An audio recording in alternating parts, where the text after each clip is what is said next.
Hi and welcome to Police Stories Podcast. This is episode 52. It's a series of short stories from my 28-year career in the UK police force.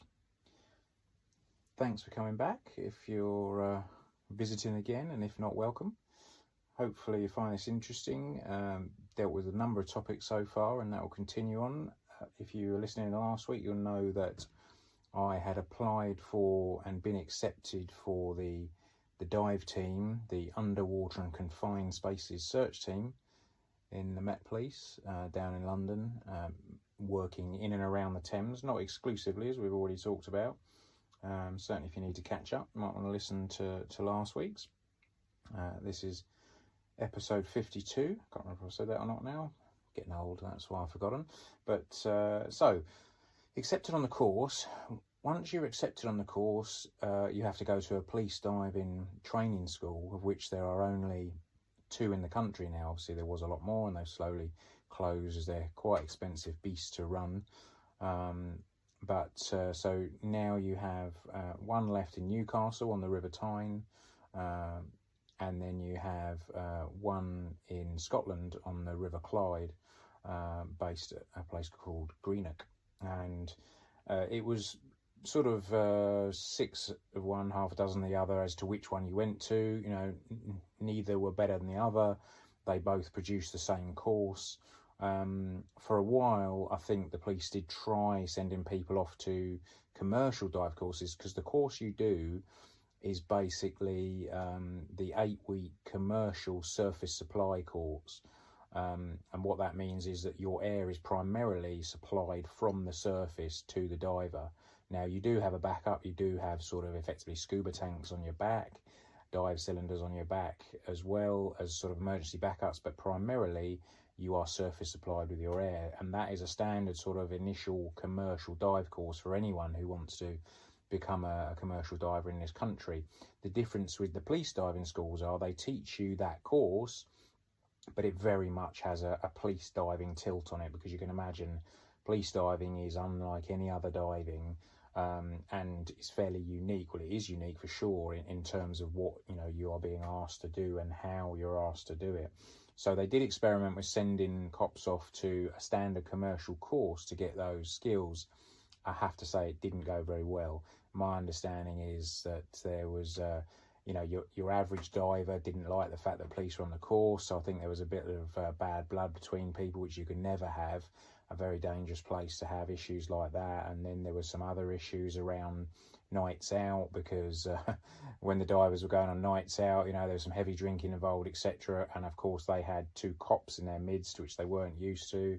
I think some people overstepped the mark, and generally it was a bit of a disaster. It put everyone in a fairly difficult position. So it was decided exclusively police would stick to police diving schools. And so at the end of the course, you have the surface supply dive qualification. You also have scuba qualification and various others, because that's part of that course. But it was decided I would go to Newcastle. The Met tended to just alternate between the 2 schools, and also there was a certain amount of planning involved, just depending on what courses they were running themselves, because they had quite full training calendars throughout the year. Because the one thing with doing this course is that every 5 years you need a 2-week refresher to keep your skills up. Now, if you imagine if there's 20 or 30 dive teams across the country, and they've got 10 divers on each, and every 5 years they're needing 2 weeks refresher training, that's quite a lot of training. And then the next stage of your training, once you've been a diver for a few years, is you'll go on to become a dive supervisor, and you're the one that then runs the actual dive and is responsible for all the divers, etc. That's another 3-week course, I believe, from memory, failing memory, I'd add that. It's 3 weeks course, so that is quite involved as well. So you add all those up, and just for 2 sort of training venues, that's quite a bit of work. So it's actually quite difficult to get a course sometimes, but an expensive course. I think it's in the region of or certainly was when I did it, and this is back in 2011, about 15,000 sterling per diver. So it's not the sort of course you want to go on and get halfway through and sort of get binned off the course or fail the course, which is entirely possible. So 2 divers, myself and a friend, were sent up from the Met to do the 8-week course at Newcastle. Thoroughly looking forward to it. Leading up to that, however, I had a bit of an issue because I was a private diver myself. I think we'd spoken about that before. Not massively experienced, done maybe 2 or 3 years worth of diving, but I'd done a few dives certainly. And I went off to Scapa Flow in Scotland and did a week's liverboard diving, where we spent the week living on a sort of quite a large dive boat that had its accommodation on board, bunks on board, you slept on board, and then you dived twice a day, every day for sort of a week. Well, I went up to Scapa Flow and I dived the Scapa Flow wrecks, of which there are a lot of them. They were scuttled in the First World War, so there's loads of really interesting, huge battleships up there in Scapa Flow, and they're not stupidly deep. They're kind of maybe, there is a couple that are sort of 40, 50 metres, but most of them are in, 30 metres or less, so around about 100 feet deep, which is sort of achievable for your average diver, which is very much what I was at that point. Anyway, I went off to do that week's course, and that was some, sort of 2 or 3 months before I was due to start my police diving course, and I thoroughly enjoyed myself as diving privately. Unfortunately, on the way back, I had a bit of an issue and started getting some pains in my joints on the way back, and basically had to ring this specialist medical dive line that the Navy ran at the time, called the sort of DCI hotline. DCI being decompression illness, or the bends. If you've got an issue after a dive, you can ring them and explain to them the sort of scenario that you've had, and any pains you're getting, and they'll then be able to advise you from there.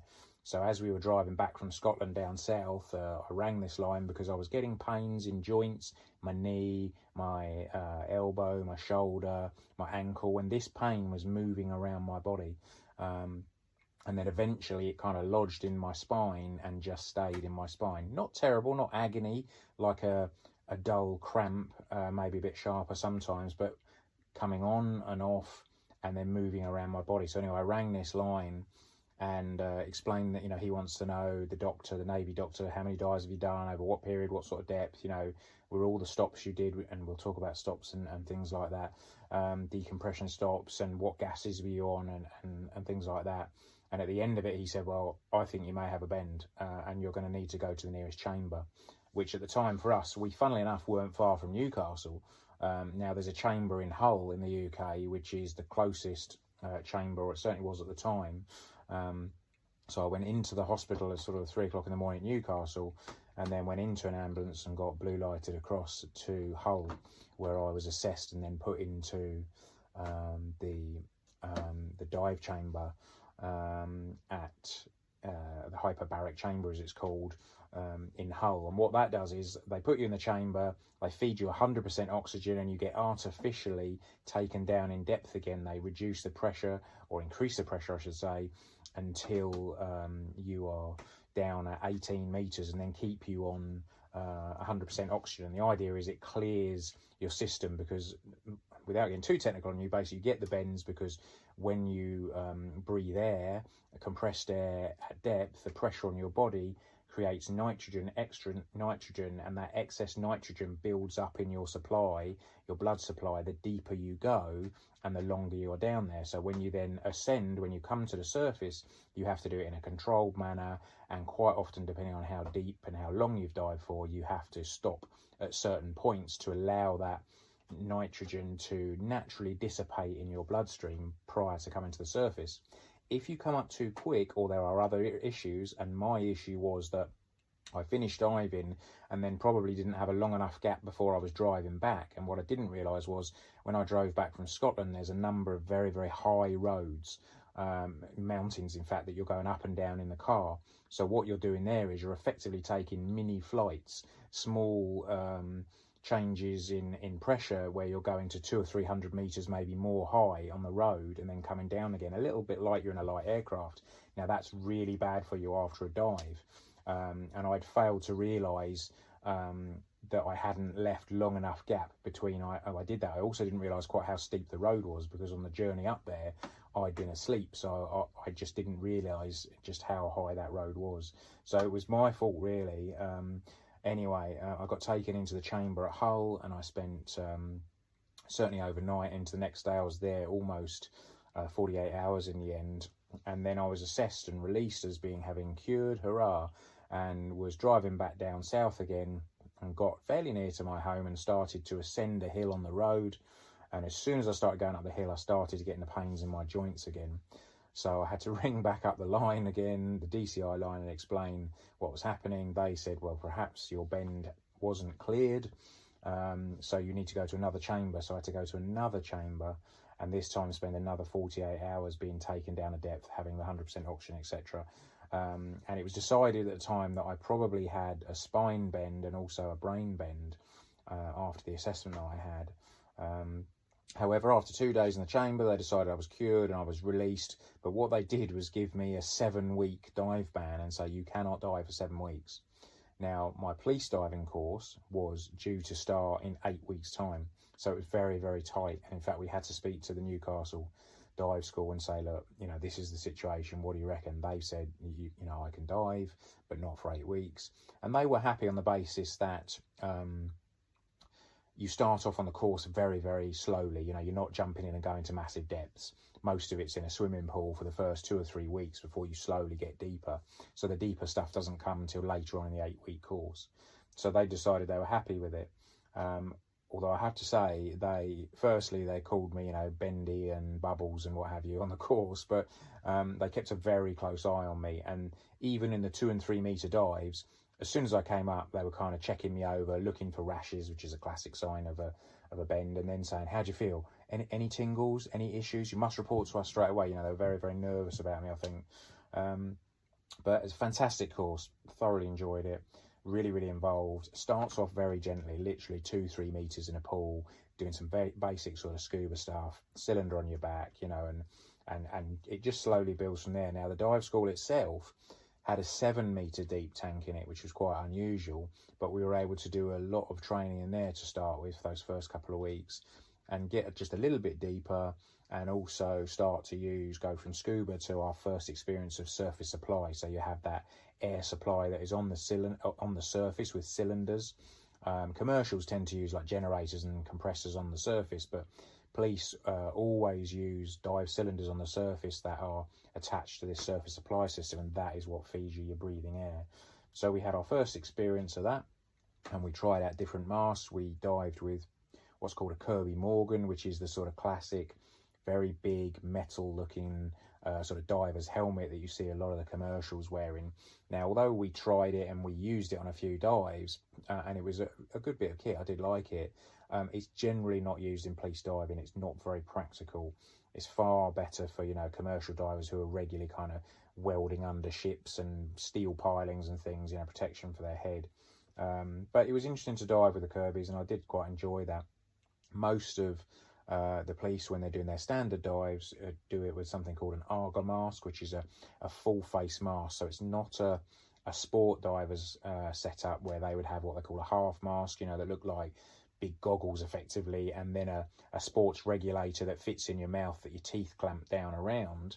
This is a full face mask that completely envelops your face and head, keeping those parts dry, and you just breathe normally. You don't have to have anything in your mouth. You just breathe as you would normally. And also they're able to be fitted with comms, communication, so you can speak to somebody on the surface, or at least that's the theory, because they're not the best. They quite often let you down. Generally, we would wear a dry suit. There's a very few occasions we would wear a wetsuit so that you're actually getting wet and the water is getting to your skin. But mostly for police divers, you're diving in such unpleasant conditions, whether that's the River Thames, the River Tyne, or in fact, we've dived in raw sewage before. So really, really unpleasant. You certainly don't want anything getting in your mouth. So we would wear a dry suit, and that's what it sounds like. It has sort of rubber boots that are molded onto the bottom of that suit, all one piece, and up to, we always had hoods that were fitted to those suits as well. So by putting that suit on and then putting the full face mask on, no water or liquid of any sort gets to your body, or at least that's the theory. Occasionally you would obviously spring a leak, but generally that's how it should work. And we always wore wet gloves. Now, some divers dive with dry gloves so that your hands stay dry as well. But don't forget, we needed the dexterity, because when we were searching, and we could be searching something quite small down to, potentially a SIM card. That was rare because that's very small. But, a very small knife or some sort of blade, you know, obviously ridiculously thin. If you've got these massive, bulky, dry gloves on, you're just not going to be able to feel those. So invariably we wore wet gloves where the water actually comes in to where your hands are. We just had a bit more feeling like that. Now, it was a limiting factor, and certainly in the summer, you could probably dive an hour in virtually anything and not have a problem. In the winter, you might only get as long as 20 minutes before the cold got to your hands and you just couldn't feel your hands. Now, bear in mind, all our searching was done by touch. Then you had to have dexterity. So it was down to the diver's honesty. 20 minutes in, if you couldn't feel your hands, regardless of how you were seen by your colleagues who would take the mickey out of you and tell you what a baby you were for getting out because you had cold hands, if you can't feel, then you shouldn't be in there, you know, because you're just wasting your time. You're not doing a good search. So for me, certainly in the winter, 20 to 30 minutes was probably my limit, maybe 40 at a push, but summer, yeah, maybe an hour or so. So we never used, you see again, commercial divers have the suits, hot water suits, the way you can plug in hot water to them and you have hot water circulating around your body. That was never used again in police diving, as far as I know, has never been used. It's just not a thing. So we've talked about communications briefly. Generally, we would try and use, radio communications. You had a microphone fitted inside your mask and you pressed a button on your chin and that enabled you to speak to what we call the dive panel, which would be back on the surface. Very, very poor, hardly ever worked. So communications a lot of the time would fall back to rope signals. Now, this is going to be quite complicated for me to explain, so bear with me, but basically the diver would always have a line attached to him or her that would have your air running to it. Even if you're on scuba, if you were just diving scuba, which was rare but did happen occasionally, you would have a line attached to you. A police diver is always attached to somebody on the surface, an attendant. And what would happen is they would keep that rope relatively taut, so that they could feel your movements, not so tight that it was restricting you actually going anywhere.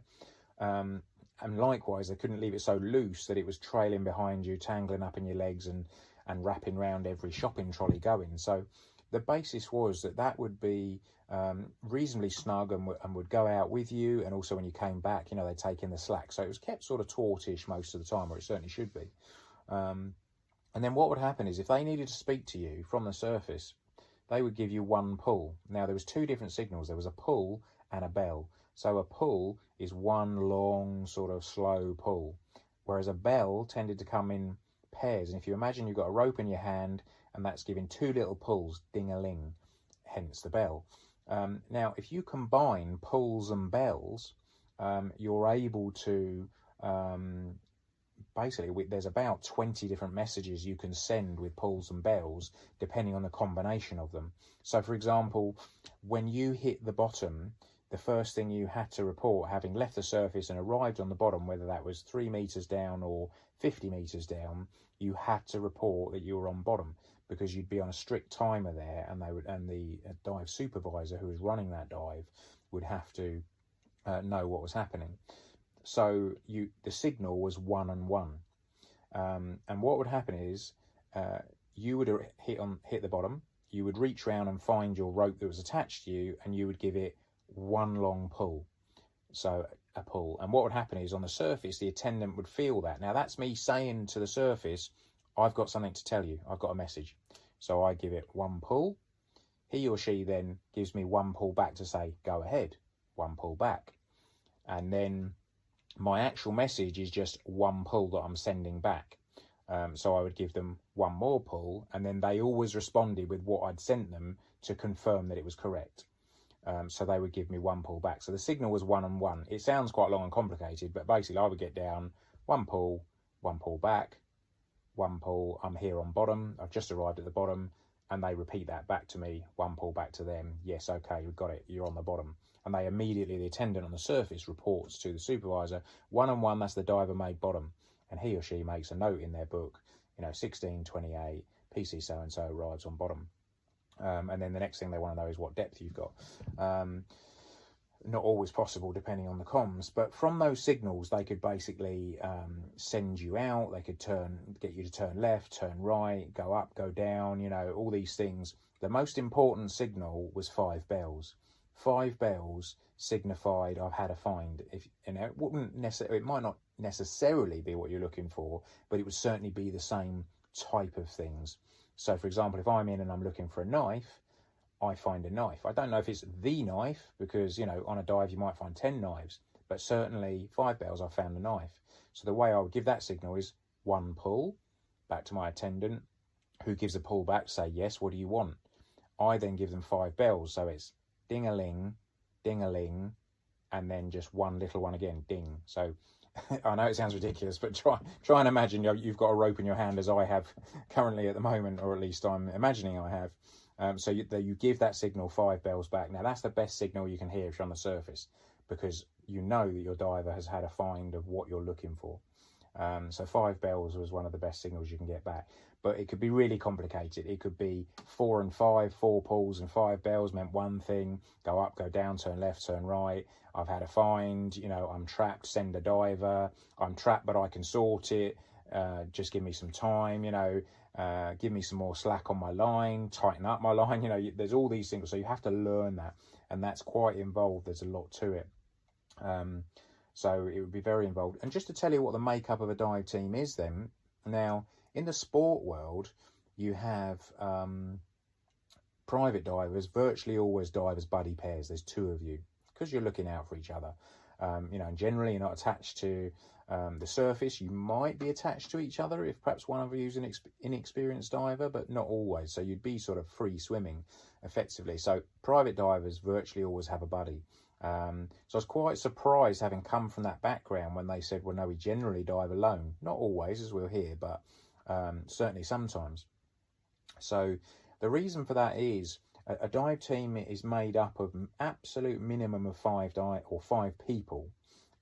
Generally 6 is preferred. So you'd have diver 1, and that diver needs an attendant. So there's 2. Then you'd have diver 2, because that would be your standby diver. You always had a standby diver ready to come in and assist you if there was a problem. Now, they wouldn't dive with you generally, but you would always have a standby. And that standby needs an attendant as well, to help you dress, and also to put your kit on, and then to control that rope that's attached to you when you're in the water. So there's 4. We've got 2 divers and 2 attendants. And then finally, we need 100%, we need a dive supervisor who is running this dive.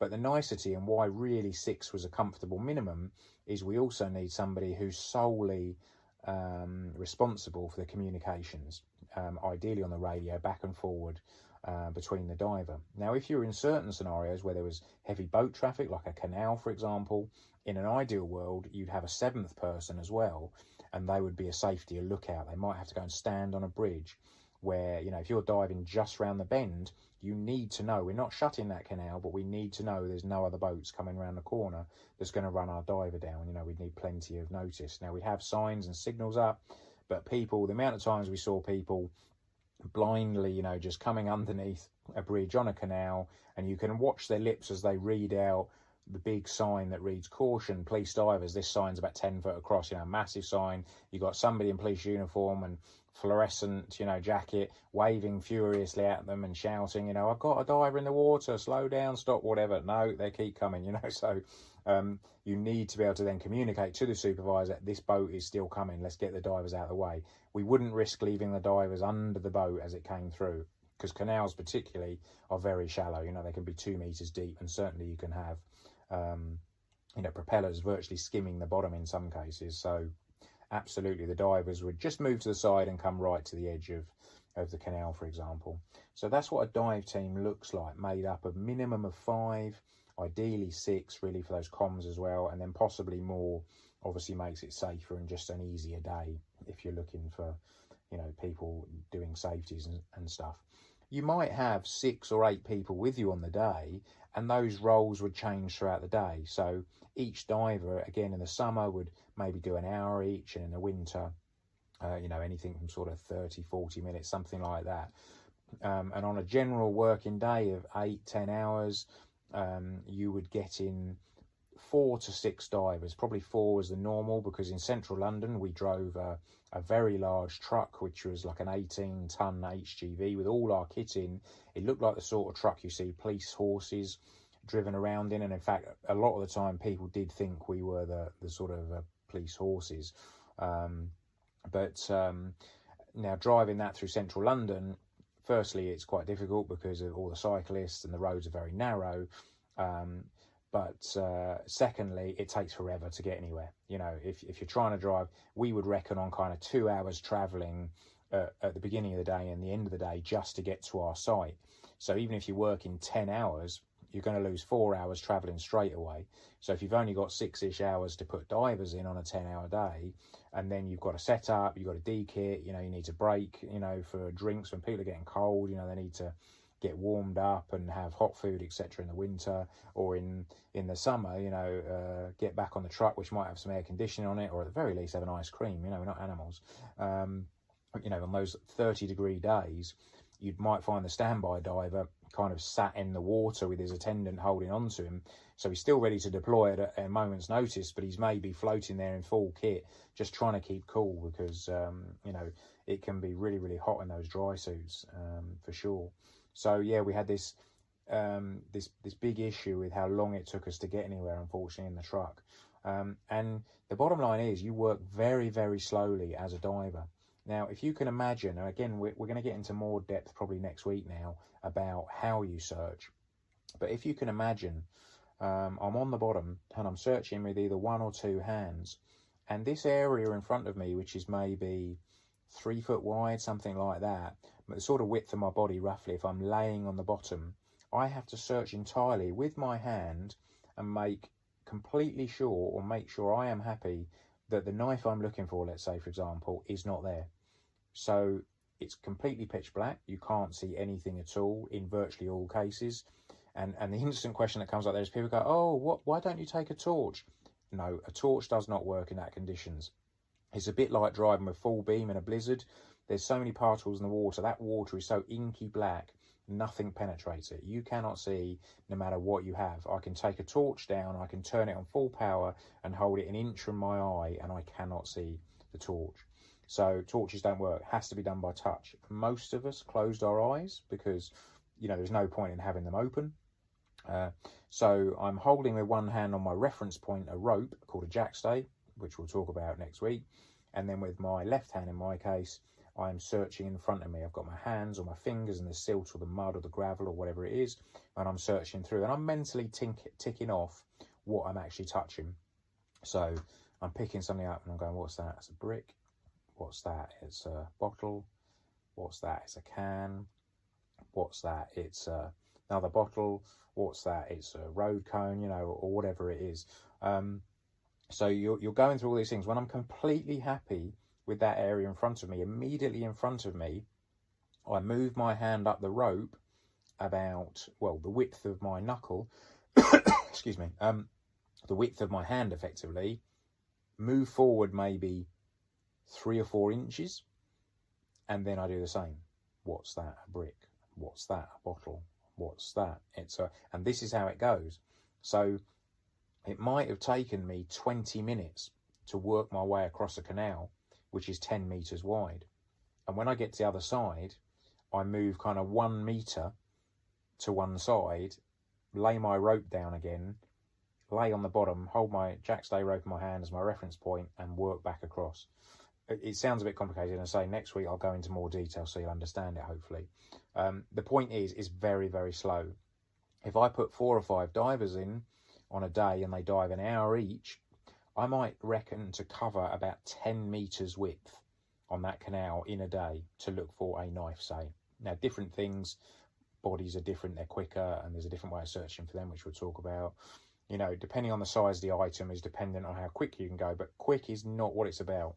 It's about finding the item, or at the end of the dive, saying to whichever lead detective is on this case, that knife you're looking for is not in there. You need to have a rethink. It didn't go in there. It's not there. We haven't found it. And there was no doubt in our mind.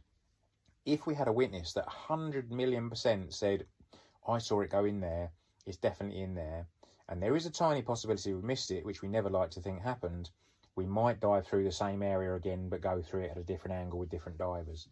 But I can only think about 1 or 2 occasions we did it at the absolute insistence of senior detectives, and then still didn't find it. So we proved 100% that knife you're looking for is not in there.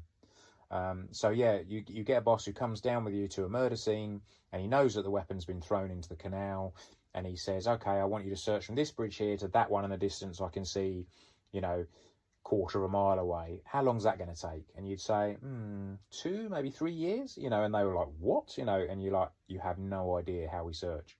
And then you would explain to them, you know, 10 meters a day, and this is how it works. But at the end of it, we'll tell you, we'll either give you the knife you're looking for, or we'll tell you it's not in there, and it won't be.